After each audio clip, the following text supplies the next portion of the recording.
Hi, welcome to Cardano Epoch News for Epoch 395, brought to you by Sci-Fi Pool. We bring you the top stories from Cardano and beyond from the last 5 days. This epoch, Charles Hoskinson met critics of contingent staking in a highly anticipated Twitter space. Exodus integrated Cardano native assets into its Web3 wallet. Coty announced lower fees and minting thresholds for JED and Shen. And Charles got a bit nostalgic in a video about a book looking back at the last 7 years of building Cardano. For all the details on these stories, watch this video all the way to the end. And if you enjoy our videos, don't forget to subscribe so you never miss an epoch. And stake your ADA with Sci-Fi Pool, our low-fee Cardano stake pool. Our top story this epoch is the contingent staking Twitter space that was held on Tuesday, February 21st. Where the Cardano community, including Charles Hoskinson, finally got the chance to hash out their differences about the pros and cons of stake pools being able to choose their delegators, under the watchful gaze of Bullish Dumpling and Rick McCracken.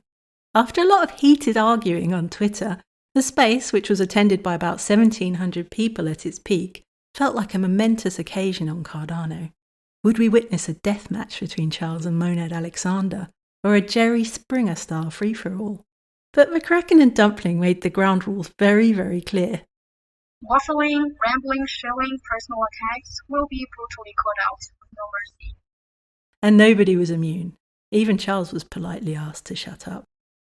In the end, the debate was very civil, even to the point of being a bit boring, and involved quite a lot of meta discussion about how to have a proper conversation. A kind of blockchain couples counselling, if you will, although both sides still seem to be rolling their eyes at each other. So we might need a few more sessions. Here are some of the main points from the debate in case you were messing around on Discord while it was happening. In the pro-contingent staking corner, Charles was the first speaker, and he argued that slippery slope arguments and arguments based on philosophical purity make no real sense because the capability to introduce contingent staking already exists as a layer 2. He also said that contingent staking has many existing and future use cases besides KYC, which the critics of the feature are very worried about. He gave the examples of ISPOs, state-run stake pools compliance needs, and SPOs asking delegators for an address to send an NFT to. Countering critics who say that contingent staking should be on a sidechain, Charles argued that Layer 1 contingent staking is safer and more trustless, as Layer 2 solutions remove the element of automation from reward distribution, which was a deliberate feature of the Layer 1 protocol of Cardano. He also argued that SPOs should have the option to create contracts in advance with delegators. SPOs are businesses and should be able to specify terms and conditions for delegators up front, and consent to delegation. Pi Lanningham, who in his own words is mildly pro-contingent staking, added to Charles's point by stating that freedom of association also includes freedom from association. Now let's take a look at the arguments against contingent staking. Air Voltaire argued that if contingent staking is possible, it will not really be optional due to sanctions legislation, which requires businesses and individuals to be proactive in their efforts to comply with US sanctions, for example. And what if the unbanked live in a sanctioned jurisdiction? Are they out of luck? Sebastian focused on the Layer 1 versus Layer 2 question, arguing that other functionalities like royalties for NFTs or blacklisting of wallets for stablecoins have been deliberately left off Cardano's Layer 1 and put into Layer 2 solutions. So why should contingent staking be a special exception, he asked. After a few technical difficulties, Adam Rush said that contingent staking would weaken our case against regulators, using the argument that code is free speech.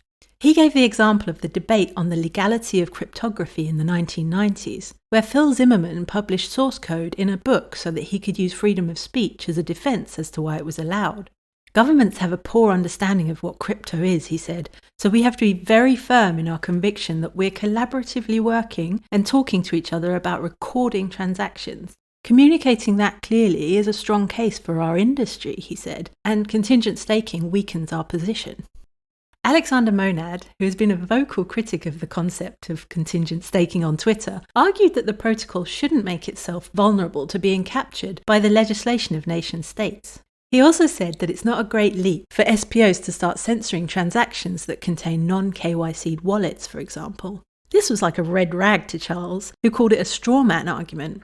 For him, the conversation around contingent staking has nothing to do with censorship. SPOs can censor blocks no matter what, he says. Charles got a bit heated, saying that he had not come on the space to debate whether or not Cardano should be censored. For him, the conversation is whether it should be layer 1 or layer 2. End of story. Another point that came up in the Twitter space is that contingent staking may not be that big of a deal, but how we communicate with each other and debate changes to the protocol is. Pi Lanningham said that this debate is the community's first trial run for Voltaire, and that the highest priority is establishing good foundations for how to communicate with each other and how to cultivate good faith, honest debate. Ultimately, though, Charles won't decide whether or not contingent staking will be implemented on the layer 1. He's just a humble servant of the CIP process, he said to the community. And if contingent staking becomes a reality, it'll be enacted after Voltaire, which is IOG's highest priority.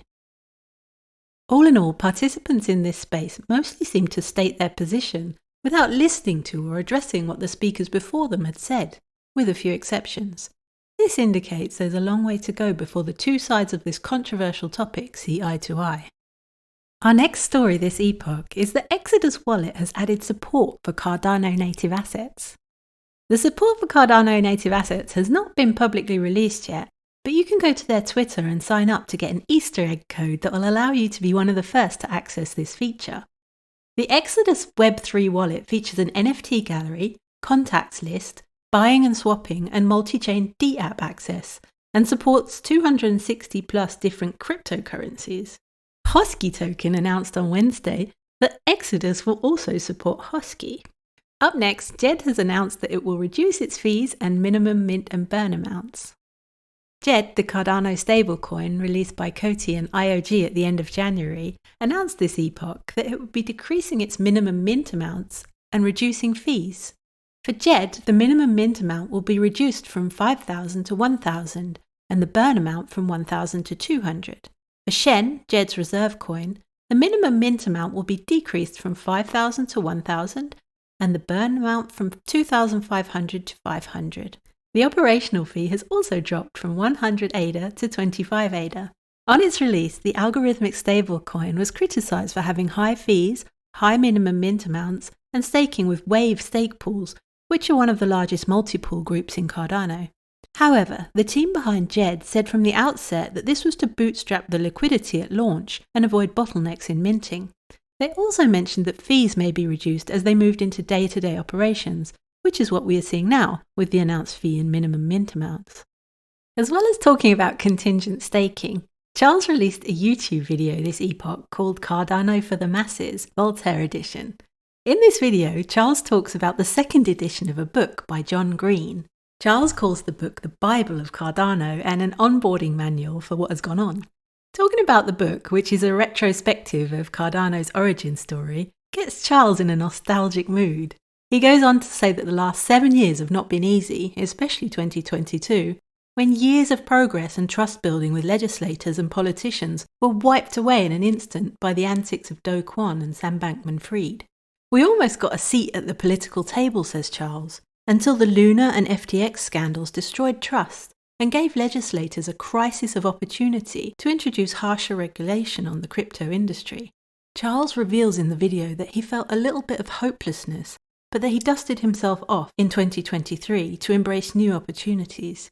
He also talks about handing over the Cardano governance to the community, since peer-to-peer and CIP 1694 or Voltaire are the last items on the original Cardano roadmap.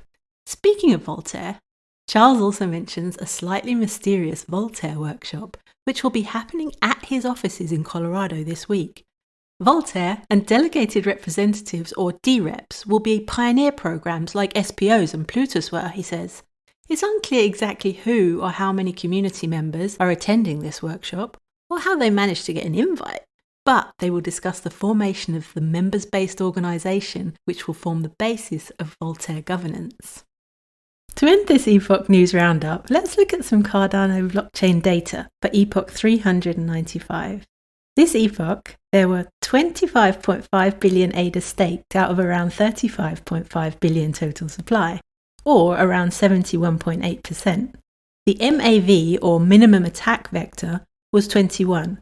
This is the number of pools or pool groups needed to reach the 51% of stake necessary to stage an attack on the blockchain. So the higher the number, the better.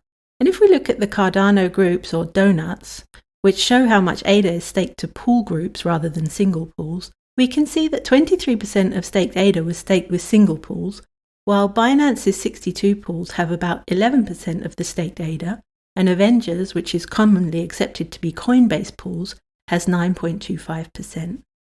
On DApp Radar, we can see that in the last 7 days, JPEG Store was by far the most actively used DApp, with 11.6 thousand unique active wallets using the app. And I'm sure nobody is surprised to see that MinSwap is the decentralized exchange on Cardano with the highest number of active wallets, at almost 6.3 thousand, and the highest volume of $30 million. Followed by Wing Riders at about 1,700 unique wallets for the week, and $3.4 million in volume. The TVL, or total value locked at the end of this epoch on Cardano, was around 315 million ADA, or $114.6 million. And that's it for this epoch roundup. Thank you so much for watching. If you like the video, don't forget to subscribe to our channel and hit the like button. And if you're looking for a low fee single stake pool, stake with Sci-Fi Pool. The ticker is Sci-Fi, and you can find a link in the description below. See you next epoch.